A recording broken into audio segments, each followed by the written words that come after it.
On the night of November 9th, the Ukrainian armed forces struck the Voronezh thermal power plant. After the strike, electricity disappeared in several houses but then came back. The Voronezh thermal power plant is one of the largest suppliers of thermal energy in the region and provides heating to 4 districts of the city. It happened right before my eyes. I had just stepped out onto the balcony. Right over there, exactly. Apparently along the power lines. No, well, I heard it was 3, but they're saying 4. In Belgorod, this incident was attacked, leaving tens of thousands of residents without electricity. The governor of the region, Vyacheslav Gladkov, stated that the damage is very serious. As a result of last night's rocket attack, there is significant and serious damage to the power and heating systems in the city of Belgorod last night. But our energy workers, as always, are heroically trying to cope with the task at hand. They are working on carefully restoring what was damaged by our enemies, making sure everything is repaired. A day earlier, Ukrainian drones struck energy facilities in Saratov, Engels, and the Volgograd region. Power outages were also reported there. With massive drone and missile attacks, Russia is trying to plunge Ukraine into a blackout. In response, the Ukrainian army is carrying out symmetrical strikes on Russia's energy infrastructure. Ukrainian President Volodymyr Zelensky stated that the authorities are ready and will not only defend the infrastructure, but also carry out retaliatory strikes. What will happen with the electricity? Today, it's hard for me to say. We will be ready for any retaliatory challenges. We work on this every day. We will defend, we will fight. The Russians must know that step by step, we will increase the production of everything necessary so that they too feel what we are feeling. Volodymyr Zelensky, President of Ukraine. In 2025, in Russia, there is a trend of increasing electricity shortages. As of October this year, the shortage of capacity in the power grid reaches tens of gigawatts. This was reported by the Ukrainian Foreign Intelligence Service. Due to demand from industrial, residential, and municipal consumers exceeding the total generation of all power plants, as of October this year, the shortage of capacity in the power grid has already reached 25 gigawatts. Despite attempts by the RF government to introduce at least some measures to stabilize its energy system, such as monetary compensation or discounts on electricity bills for voluntarily reducing consumption during peak hours, as well as disconnecting consumers who do not require guaranteed power supply, the growing electricity deficit points to a systemic crisis in the Russian energy sector. The Foreign Intelligence Service of Ukraine. In addition to wear and overload, systematic strikes in the power grid are also affecting the Russian energy system. If Ukrainian strikes even partially damage Russian thermal power plants, this will cause significant problems for Russia's energy sector. The power grid has already brought a blackout in southern Russia, 60% closer. Strikes on the power grid are gradually knocking out high-voltage substations, which allow electricity to be transferred from one region to another. If the thermal power plants are also destroyed, then they will face a much more difficult situation than we do. Alexander Karchenko, director of the Energy Research Center. Not only Russian regions but also Moscow are suffering from Ukrainian drone attacks and the lack of electricity. This has a very serious, not just propagandistic, impact directly on the Kremlin. Let me remind you that one of the reasons for launching the so-called special military operation was the issue of guaranteeing the security of the Russian Federation itself. At least that's how Putin and his inner circle explained it. We can see how the war is coming directly to Moscow, and not just to Muscovites. We see that the geography of Ukraine's drone attacks is expanding. Ukrainians have long since gotten used to and adapted to power and heating outages, but for Russians, this is an unexpected surprise. So it's time to start stocking up on matches, candles, and firewood.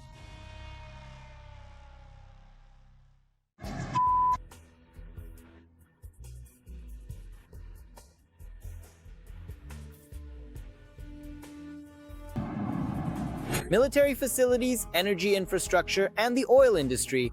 The war has fully shifted onto Russian territory, and the Ukrainian armed forces seem to have chosen their targets in the occupiers' rear and are increasing their long-range strikes. One of the main goals is to force Russia to end the war. To make the cost of this war higher for Russia so that there is more motivation to end it. At the same time, the defense forces are giving the Russians more motivation every day.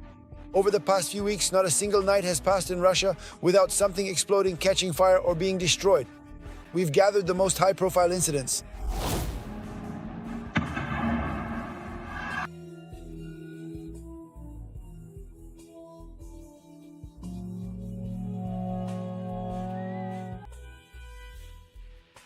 Undoubtedly, the most striking event regarding Russian blackouts was the Ukrainian armed forces' attack on the Moscow region on the night of November 1st. Monitoring channels reported hundreds of drones that flew out to bomb Russia, and they hit their targets. Even though Moscow's power grid held up, entire settlements around the capital were left without electricity. In particular, the Moscow region and the city of Zhukovsky were left in the dark.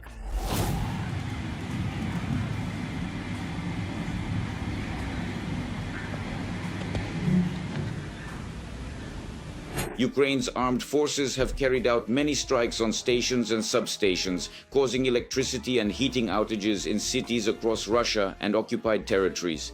Ukraine is targeting Russian energy infrastructure in response to Russia's attacks on Ukraine's power facilities. I believe that in December, this retaliatory campaign will reach a new level with the use of Flamingo missiles almost on a daily basis. The campaign to destroy Russia's oil industry is also ongoing. In particular, the recent strikes on the Russian oil terminal in Tuapse were especially effective. The attack on the Tuapse seaport was quite large-scale, effective, and also spectacular. Local residents began taking photos and recording videos of the attack. The beginning of this attack was also captured on video. Meanwhile, local emergency services issued their usual statements, asking people not to film the aftermath of the strikes. It helps the enemy.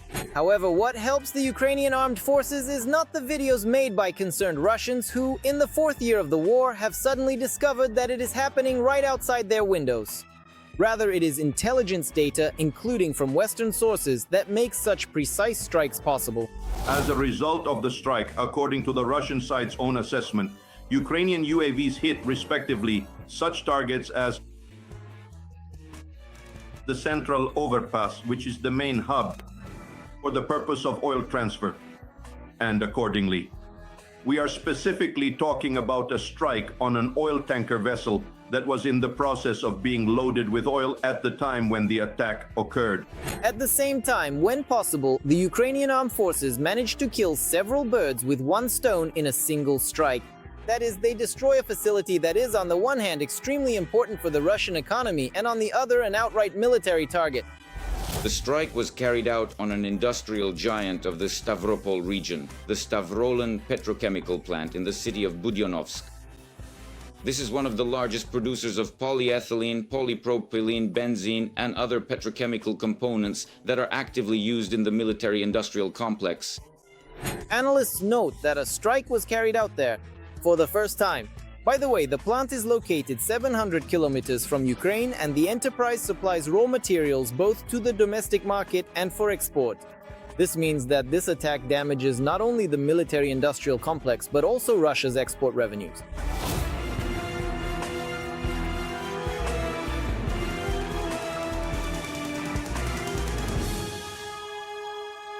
Defense forces are also operating against Russian targets in the occupied territories. A few days ago, the residents of Crimea especially felt this after one of the largest attacks on the peninsula in recent months, particularly targeting oil depots in Vardiska and Sevastopol. The outcome of this episode is as follows. In just 1 hour, 2 major oil facilities in Crimea were put out of operation.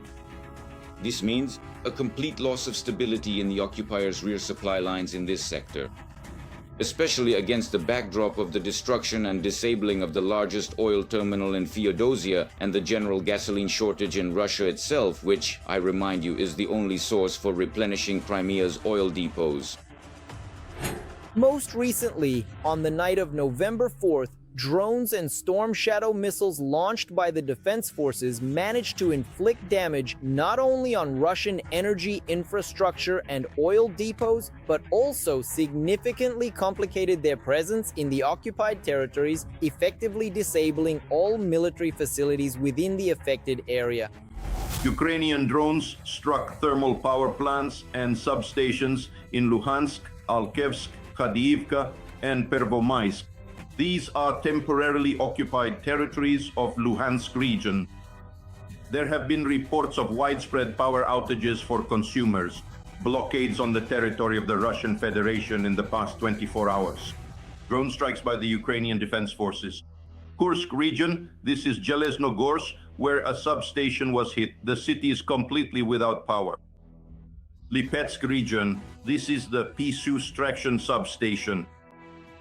Usman, and accordingly the city of Orel. A strike was carried out on the Orel substation.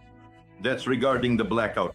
As for military targets, analysts call one of the most successful long-range attacks by the Ukrainian armed forces the explosions at the dam near Belgorod.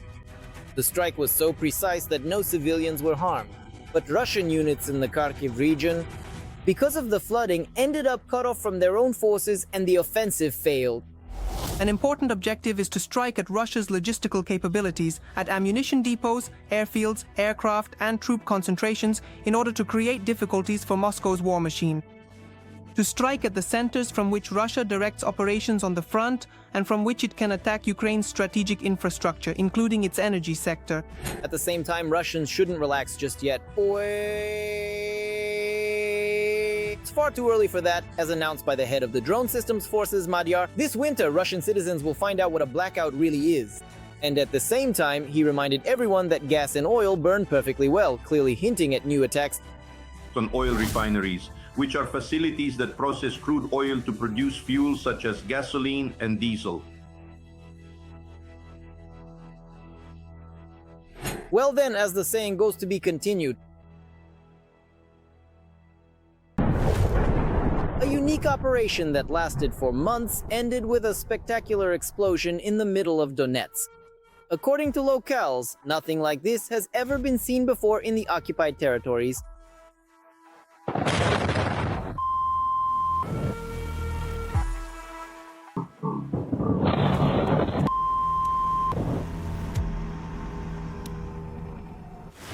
Where did the strike hit? What was destroyed? And most importantly, what did the Ukrainian armed forces use?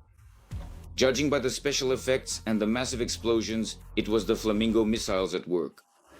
So let's go through everything step by step. Last night, a powerful explosion rocked Donetsk, after which, according to eyewitness videos, a fireball rose into the sky resembling a nuclear mushroom cloud, and windows were blown out in buildings several kilometers from the epicenter. Right now, The windows were blown out. In fact, this is the Oktyabrski airport area. A large ammunition depot, missiles hit there. There is no official information yet, but people are already talking about an ammunition depot. I watched the video. It's spectacular. Most likely, it really was a very large missile or shell depot, because in the video, the explosion looks like something out of a sci-fi movie or a computer game. And then there was a second explosion. You can clearly see this glowing, rapidly expanding shockwave. So the strike on the Donetsk depots was very successful. a bit later, Robert Madhyar Brudi, head of the UAV systems of the Ukrainian armed forces, clarified the situation. According to his information, the strike hit a large depot of Shahed-type drones, where warheads were also stored. The targeting of this complex objective turned into a painstaking intelligence operation lasting several months, pieced together from small fragments. That night, it was carried out using appropriate strike assets by the Special Operations Forces and the missile troops of Ukraine's defense forces. Analysts note that despite the range of the Shahed drones, it was extremely important for the Russians to keep the drone depot close to the front line. After all, when the occupiers launch UAVs just a few dozen kilometers from the line of contact, the Ukrainian armed forces simply don't have time to respond quickly. Every voice matters. Join our community, support independent journalism, and help us bring you the truth from Ukraine. Become a member of Ukraine Today. Join us now. As a result, the drones carry out their terror in frontline cities and also strike at forward positions. Our soldiers, who have consistently demonstrated unwavering dedication and remarkable bravery in every challenging situation they have faced, always showing steadfast commitment to the well-being of others and making significant sacrifices for the greater good. But what exactly the defense forces used, our command chose not to disclose. One thing is certain, drones definitely took part in the attack, but something else followed right after them.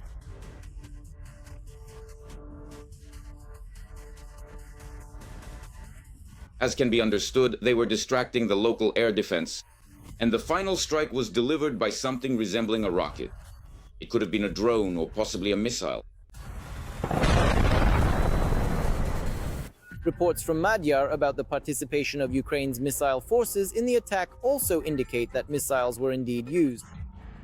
I don't think the warehouse with Shaheds was unprotected, that it was just some hangars. Most likely we're talking about some kind of underground bunker. And that's another reason why I think these were Flowbings. Of course, Storm Shadow could have been used as well. Storm Shadow would have been suitable here too. They have a bunker-busting capability. Nevertheless, the scale of the detonation shows, at least that's how it seems to me. If you look at the first second, the explosion there was clearly bigger than just a couple 100 kilograms of a Storm Shadow warhead. So yes, most likely these were indeed our Ukrainian flamingos. By the way, this is already the third time just this week that they've inflicted colossal damage on the Russians.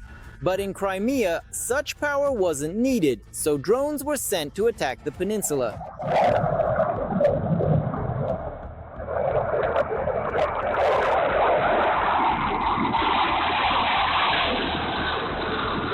In occupied Simferopol, a fire broke out at an oil depot around 2:30 in the morning.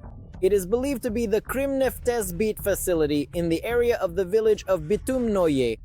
There were also reports of 4 strikes in Gvardeskoye, after which smoke rose into the sky. There, the hits likely struck the local thermal power plant, which temporarily ceased operations.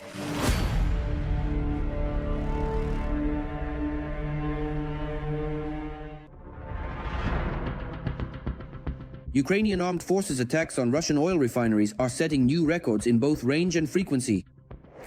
We are striking a legitimate target. We are striking precisely a lawful target. Oil extraction and refining make up 90% of Russia's defense budget. These are dirty oil rubles with which the enemy is killing us. If we look at the statistics for September and October of this year, that's 20 facilities. Among them are 6 oil refineries, 2 oil terminals, 3 oil depots, and 9 oil pumping stations.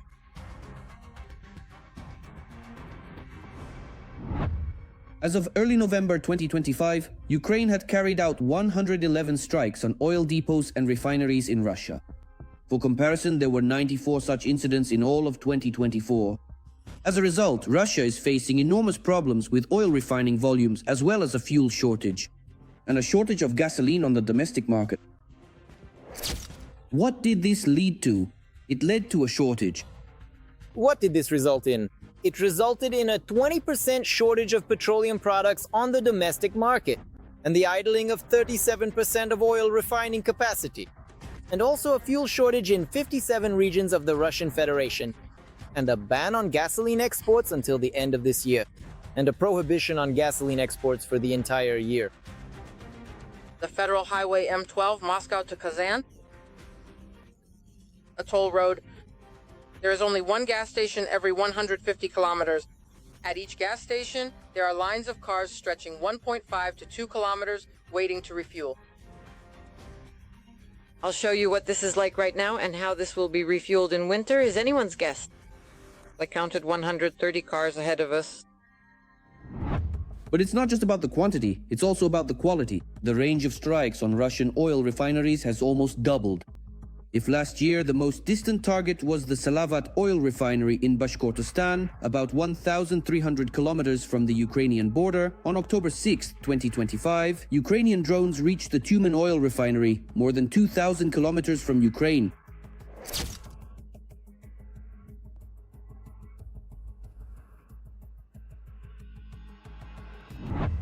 According to calculations by journalists from the publication Vertka, the effectiveness of Ukrainian drone strikes is 85%. Out of 250 strikes since the start of the full-scale war, 213 have been successful. Many facilities, especially in southern Russia, have been attacked repeatedly. For example, the Ryazan, Volgograd and Ilsky oil refineries have each been attacked 10 times in order to somehow put this war into a stalemate, to shift it. We need to learn not only to repel enemy attacks on the front line, but also to disrupt their logistics and suppress their air force. That's why it became necessary, and I'm not even mentioning the need to strike at enterprises of Russia's military-industrial complex and its energy system. During the war, Ukraine first launched from scratch, and then significantly ramped up the production of long-range and rocket-powered drones. Russian oil refineries are being terrorized by UAVs such as Lyuty, Polyanitsia, Peklo, and FP-1.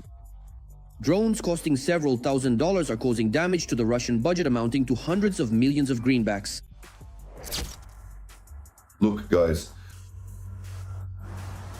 The 7th strike is burning. Yeah.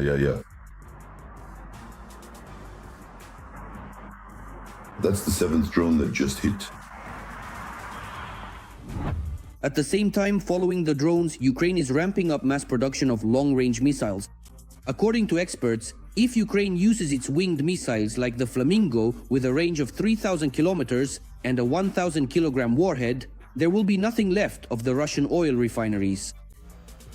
If the strike hits an oil refinery, it will be impossible to restore that refinery. That is, if before, when a drone hit, it was possible to...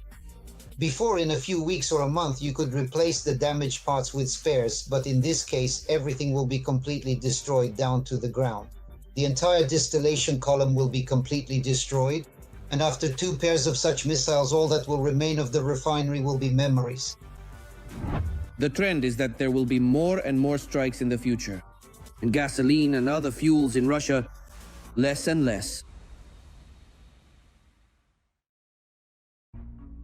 Distances of hundreds or even thousands of kilometers are no obstacle for Ukrainian weapons. Russian oil refineries.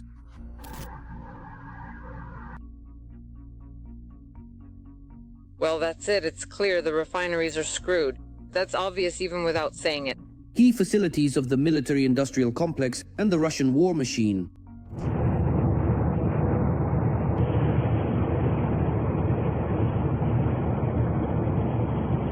It's a total nightmare. It's all spiraling out of control. And then recently, in response to the ongoing shelling of Ukraine's civilian infrastructure, Ukrainian forces have started targeting critical infrastructure in Russia as well. No way, get out of here. No way, seriously, get out of here. Barish, look, where are we going? What a ride this is. Yeah, we have... When the Kremlin threatens Ukrainians with blackouts, Russians should also prepare for a cold and difficult winter. If they're threatening blackouts, for example, in the capital of Ukraine, the Kremlin should realize that a blackout could also happen in the Russian capital. For a long time, Western allies restricted Ukraine's ability to strike deep into Russian territory, as a result of which Ukraine built up its own long-range arsenal. According to the head of Ukrainian intelligence, Kirill Budanov, today 99% of strikes on Russian oil refineries are carried out with Ukrainian weapons. Back when all this started, when people said we were fighting with one hand tied behind our back, I tend to agree with your view that this is the right interpretation of what was happening at the time. But now we have our own production, and it is precisely our domestic production that has given us the ability to use our forces and resources as we see fit.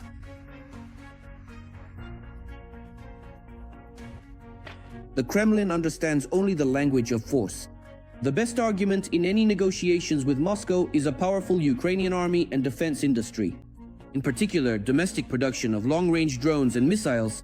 With these, Ukraine regularly strikes targets in Russia located thousands of kilometers or more from the front line. In order to somehow bring this war to a stalemate, to shift it, we need to learn not only to repel enemy attacks on the front line, but also to suppress their logistics and their air force. That's why it became necessary, and I'm not even mentioning the need to strike at military-industrial complex facilities and Russia's energy system. this is Belgorod. Basically, there's no electricity anywhere in Belgorod right now. If the simplest drones to manufacture are used for strikes on Russian oil refineries, jet-powered drones like Polyanity, Peklo, and Bars are better suited for targeting military-industrial complex facilities. Their technical specifications are not disclosed. Experts believe that the range of these jet-powered drones is between 500 and 700 kilometers. The main advantage is their low cost compared to cruise missile competitors.